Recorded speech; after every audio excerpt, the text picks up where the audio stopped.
Todos, então, vamos retomar os nossos trabalhos nessa tarde de hoje, com a apresentação da Secretaria do Patrimônio da União, SPU, do Ministério do Planejamento, e para isso eu vou chamar aqui a Cárita da Silva Sampaio, que é também geógrafa, com especialização em geoprocessamento pela UNB, mestrado em geoprocessamento para gestão territorial e ambiental pela UNB também, doutor em Ciência da Informação pela Faculdade de Ciências da Informação da UNB também. Então, Cárita, bem-vinda. Obrigado pela sua presença.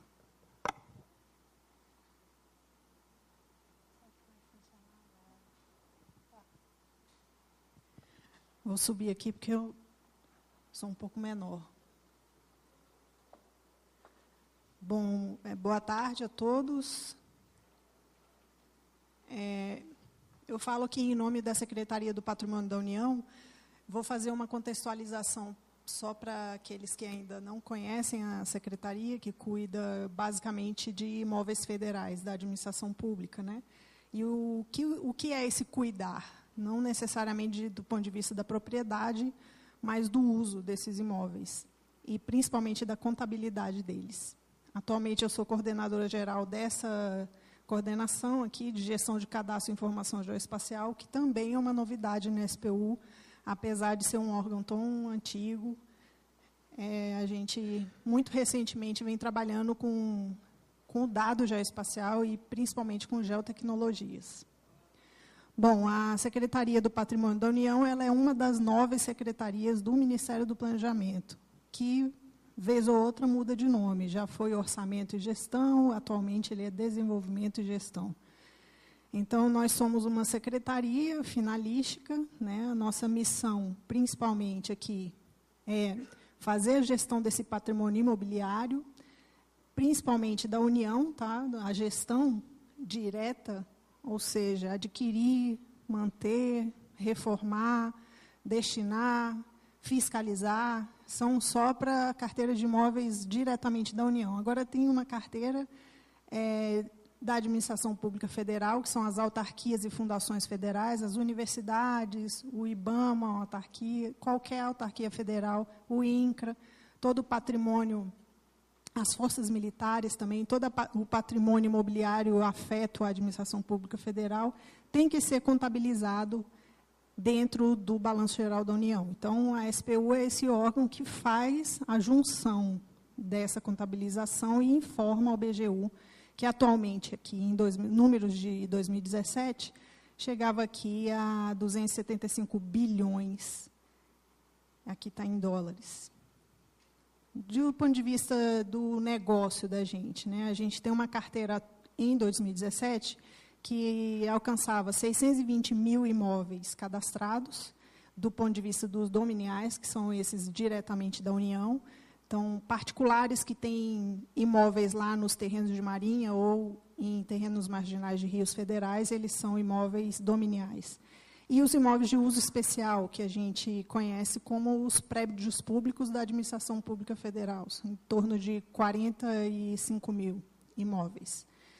Em 2017, a SPU fez uma arrecadação de 197 milhões de dólares, atendemos 32 mil famílias com processos, políticas públicas de regularização fundiária, principalmente na região da Amazônia, junto com outros programas como Terra Legal e outros órgãos.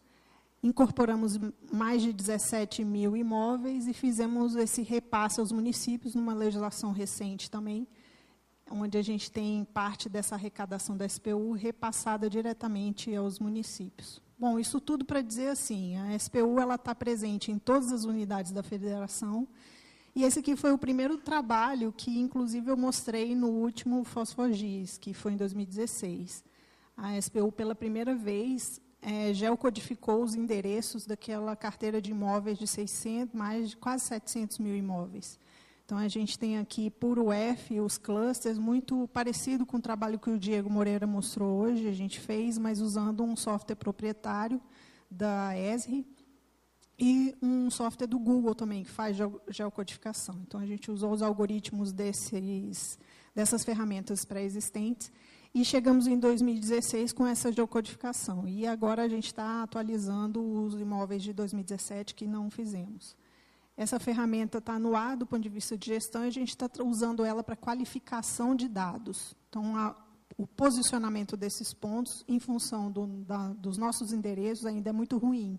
Então, a gente está entrando num processo de melhoria da posição desses pontos aqui para uma futura migração. E isso é no âmbito de um outro projeto que a SPU tem, que é a criação de um sistema corporativo, todo feito também em software livre, mas que não é a minha abordagem aqui hoje. Hoje eu vou mostrar como que o uso facilitado da possibilidade de ter o software livre, do ponto de vista do aspecto da liberdade de criação, da gente implementar processos e rotinas de trabalho facilmente, criando plugins para o QGIS.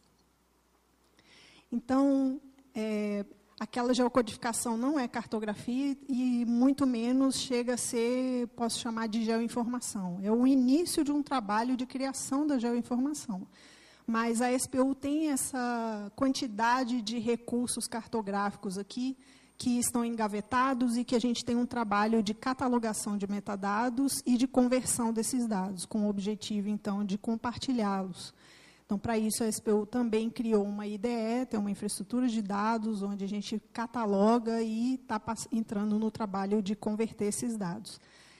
Tudo isso para dizer o seguinte: esse conjunto de informações espaciais aqui não estão linkadas com as informações literais dos imóveis. Então, toda a parte de destinação, fiscalização, arrecadação do imóvel, toda essa parte é feita em sistemas corporativos separados, muitos deles, os principais, mantidos pelo SERPRO, hospedados e desenvolvidos e continuados pelo SERPRO. Então, a gente está saindo desse modelo de negócio e agregando a informação geoespacial por esse processo de conversão. Tudo isso para ver essa informação reunida dentro de um WebGIS, num portal onde seja parte dessas informações sejam compartilháveis publicamente com qualquer cidadão e outras sejam utilizadas com funções espaciais para ajudar aqui no SPUNet e o funcionamento dele. Só que essa etapa de conversão de dados dessa cartografia exige uma série de metodologias, de ferramentas que nem sempre estão disponíveis. Então, a gente se apoiou bastante nas metodologias de catalogação e conversão que o Exército, principalmente por meio da DSG, já vinha fazendo, com mapeamento sistemático, até a escala 1 para 25 mil.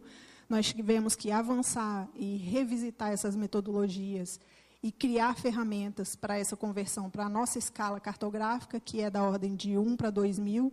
Então, a gente chegou na escala cadastral e compartimentamos essa linha de produção de conversão de dados em várias etapas. Então, temos produtos analógicos, então tem toda uma parte de digitalização e depois de manipulação desse arquivo digitalizado para a parte de georreferenciamento, de coleta de pontos de controle, e depois de vetorização disso e até chegar na validação topológica, transformando todas essas layers ou essas camadas de informações em classes de objeto no banco de dados. Então, essas etapas são extremamente refinadas e algumas delas sempre vão carecer de um refinamento que não necessariamente eu preciso esperar o sistema todo estar pronto para eu conseguir ultrapassá-las. Então, é onde entra o mote o foco da minha apresentação aqui hoje, que é a possibilidade da SPU, em virtude de vários contratos e de projetos integrados, são separados, mas são integrados, para chegar nesse objetivo de compartilhar informação e fazer bom uso delas, que a gente se valeu do QGIS para duas experiências que eu vou mostrar aqui hoje. A primeira delas vem desse contexto que é o seguinte: a SPU precisava implementar um modelo de memorial descritivo que fosse padrão. Pode parecer uma coisa simples, mas uma secretaria que tem 27 superintendências e com uma quantidade de servidores com perfis totalmente diferenciados e sem normativos internos e sem saber lidar com a geoinformação de uma maneira madura, isso passa a ser bem complexo. né? Então, a gente tinha variadas formas de descrever a localização e, principalmente, a descrição das nossas linhas demarcatórias, que também é um outro assunto que eu não vou entrar muito, mas, com certeza, alguns já ouviram ou vão ouvir falar, que é a LPM e a LEMEL, as linhas de demarcação da SPU. Então, essas linhas, elas são marcos físicos, territorialmente levantados topograficamente. E, normalmente, elas são descritas também em memoriais, só que nunca foram padronizados. E, muitas vezes, eu tenho o levantamento topográfico desenhado numa planta, que eu posso até fazer uma vetorização e fazer uma revisitação daquela informação, mas o padrão do memorial a gente não tinha. Então, implementar esse memorial descritivo com um arquivo texto formatado, implementar um arquivo CSV para auxiliar na manipulação dos números, simplificação do arquivo HTML e inclusão de campos com uma interface mínima para concatenar informações, como eu vou mostrar aqui, e a eliminação de saídas TXT não utilizadas. Bom, esse plugin, então, ele foi desenvolvido por um aluno pesquisador de mestrado lá da Ciência da Computação da UFMG. E por que ele está dentro desse contexto? Porque a SPU, um dos projetos da SPU é criar uma IDE descentralizada em 5 URGELs, Unidades Regionais de Geoinformação, e lá em Minas Gerais a gente tem uma unidade dessa. A gente tem em Manaus, Florianópolis, Minas Gerais, Salvador e Rio de Janeiro. Vamos expandir para outras, mas essas são as pilotos. Então, esse aluno foi requisitado, então, porque o perfil dele se encaixava para ele desenvolver um plugin no QGIS que atendesse essa necessidade da gente aqui. A única premissa da criação desse memorial e dessa planta é que os dados têm que estar projetados em UTM. Porque os dados da SPU, a maioria deles estão em projeção UTM. Por causa da escala, por causa da prática contínua com levantamento topográfico, e enfim. Bom, então eu vou só descrever o funcionamento do plugin muito rapidamente. Outros detalhes, né, é que ele ainda não está disponível dentro do repositório, porque ele está em homologação na SPU, e ele foi feito inicialmente num versionamento do QGIS entre 2.12 a inferior a 3.0. A gente, nessa homologação, a gente está exatamente nesse momento. Se a gente já estrutura ele para o 3.0, já deixa ele no 3.0, uma vez que a gente já avançou bastante aqui. A comunidade já está mais à frente. Bom, então, aqui eu seleciono uma geometria de um loteamento e da benfeitoria que está ali inserida. Abro aqui o plugin e vou calcular os azimuths e as distâncias, e a outra função também é calcular o CAP e a convergência meridiana, porque a projeção UTM. Então, ele consegue aqui ver os vértices, né, calcula todos os pontos de coordenadas dos vértices, e dali eu calculo e salvo esse arquivo. Como eu falei, tem uma interface aqui customizada para a necessidade que a SPU tinha de colocar parâmetros, de linkar essas informações depois com os dados dos sistemas corporativos, ou até no processo. O Ministério do Planejamento já trabalha com o SEI, o Processo Administrativo Eletrônico. Então, aqui a gente tem dados do órgão expedidor, o endereço, etc., com relação ao imóvel, o nome do imóvel, do proprietário, endereço, alguns códigos importantes, esse principalmente, que é o RIP, é o código que identifica o imóvel da União dentro dos sistemas da SPU. E aqui, todos esses parâmetros, o plugin já calcula. Então, quando eu faço esse enquadramento aqui, que eu calculo a convergência meridiana, ele já me traz essas informações, reduzindo bastante o meu risco de colocar uma informação equivocada por causa da projeção UTM, que exige essas informações aqui centrais. Por último, eu coloco informações do responsável técnico aqui e finalizo ali as informações da interface que vão me permitir sair com arquivos de memorial sintético e com um arquivo de pontos, e o memorial descritivo em 2 formatos aqui, em texto e em PDF. Bom, exemplificando assim, o que a gente consegue fazer com essa variedade de informações que eu extraio, né? Esse arquivo HTML é bem interessante, porque eu consigo recuperar ele dentro do QGIS, no compositor de feição, lá, de mapas. Eu importo esse arquivo HTML, edito ele e eu não perco as informações, eu sempre vou ter ele atualizado. O arquivo de pontos também eu posso usar um outro leitor de planilha qualquer ou de texto. Ele vai ler e eu posso editar também. E dentro do QGIS eu também posso ler ele. Então, eu posso abrir o arquivo HTML, o CSV, eu escolho qual a forma que eu quero trabalhar. E, do ponto de vista do PDF, do arquivo texto, eu extraio essa informação já parametrizada aqui, que é já uma peça do processo pronta para eu colocar dentro do meu processo SEI. A plantinha também sai com esses vértices todos calculados dentro da projeção lá definida, que é a UTM, né? E dos parâmetros que eu coloquei para o uso da interface do QGIS. A segunda solução aqui também é bem interessante, só que um pouco mais complexa. A SPU tem uma série de acervo histórico levantadas com um plano topográfico local, então, com coordenadas não geodésicas. E a gente teve de cara uma necessidade de falar assim, olha, a gente tem um monte de LPM e de LEMEL demarcada em planos topográficos locais. Como é que a gente vai converter isso, se a gente não tem automaticamente ferramentas que façam isso?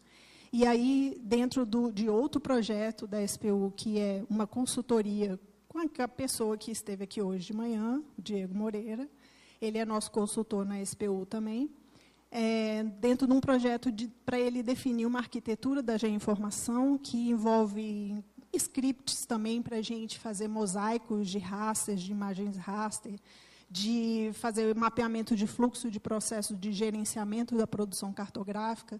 E um dos produtos, são 4 produtos, um dos produtos é esse. Propor, então, não era nem a implementação, era propor uma solução para a transformação de coordenadas locais para geodésicas. E o Diego acabou entregando um plugin do QGIS, ou seja, ele estudou, levantou as possibilidades metodológicas, matemáticas, para poder fazer essa conversão, já existiam, mas não havia implementação em software para isso. O QGIS foi muito útil para a gente nesse aspecto. Então, o objetivo dele, esse daqui, o Diego já colocou na versão 3.0, tá? A gente colocou no repositório, mas ainda não estamos conseguindo ver, mas em pouco tempo eu acho que a gente vai conseguir acessar. O objetivo, então, é essa transformação de coordenadas do plano topográfico local para a geodésica e vice-versa. Então, eu vou mostrar qual a complexidade disso. Então, olha, só um parâmetro para vocês terem uma ideia. A gente tem um mapeamento urbano, isso aqui é a realidade da SPU. A gente tem um mapeamento urbano, onde a gente tem o desenho da LPM e da LTM, que são os limites da SPU, e todos esses imóveis que estão aqui em direção ao mar, eles são do patrimônio da União. Então, eles têm que ser cadastrados. Então, por isso que eu falo, a demarcação dessas linhas... E o que são essas linhas? Elas são cotas de altimetria. Então, tem todo um trabalho de uma comissão de demarcação da SPU que define qual é a cota do pré-amar médio de 1831. E chega lá nesse momento geomorfológico ali daquele litoral, e se cria essa linha. Se houve um aterro ao longo dos anos, se houve todo um crescimento da cidade, isso tudo acaba virando patrimônio da União também, acrescido do terreno de marinho. Isso é uma lógica da coroa portuguesa, tá? A gente herdou isso daí.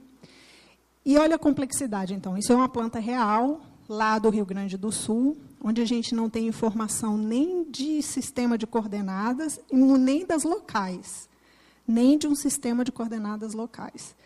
a legenda está vazia aqui, não existe nenhuma descrição de como foi que esse topógrafo conseguiu chegar nesse desenho. O que a gente vai ter que fazer é entrar no processo físico em papel dessa demarcação e procurar as cadernetas do topógrafo para poder identificar a lista de pontos que ele fez essa coleta, porque só a planta não é necessário. Então, é só para exemplificar o tamanho da complexidade para vocês. Mas, enfim, o que o Diego fez para a gente? Ele analisou a NBR 1466, que é uma NBR que existe desde 98, com procedimentos para a criação de uma rede de referência cadastral municipal, que, apesar de todo esse trabalho topográfico em grandes escalas ser voltado para o município, a SPU, a essência da SPU trabalhar com essa escala.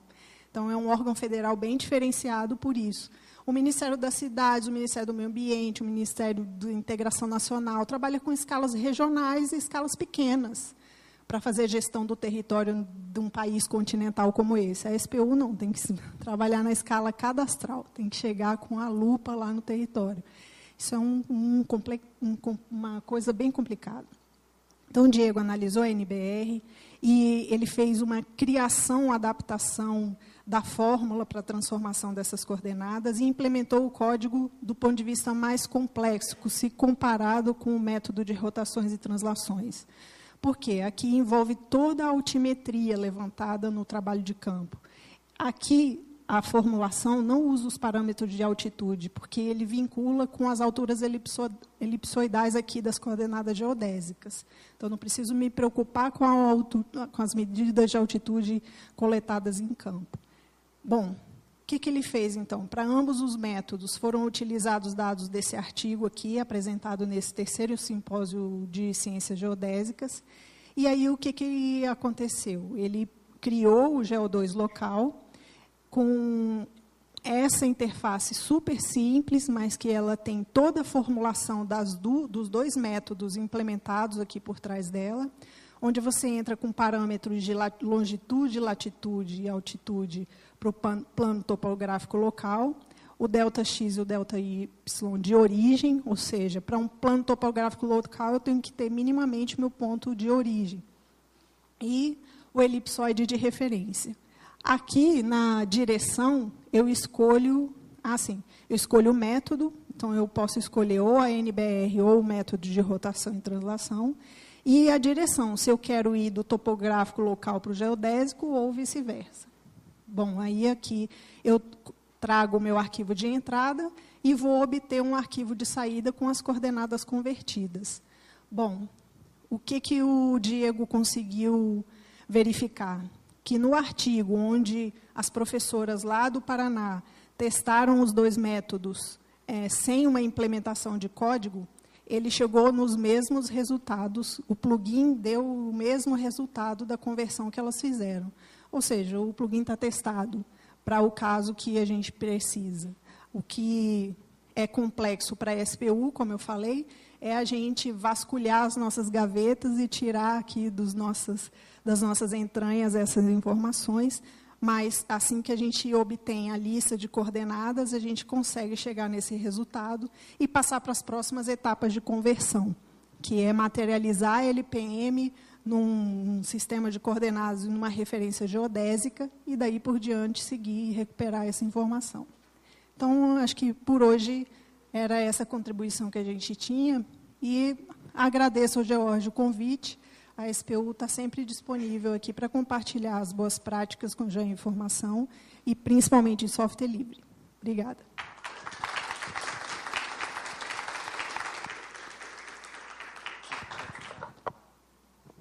Muito obrigado, Carita. Muito interessante. Mais alguns plugins aí surgindo para o QGIS. O desenvolvedor está aqui, também vai poder tirar dúvidas da plateia depois.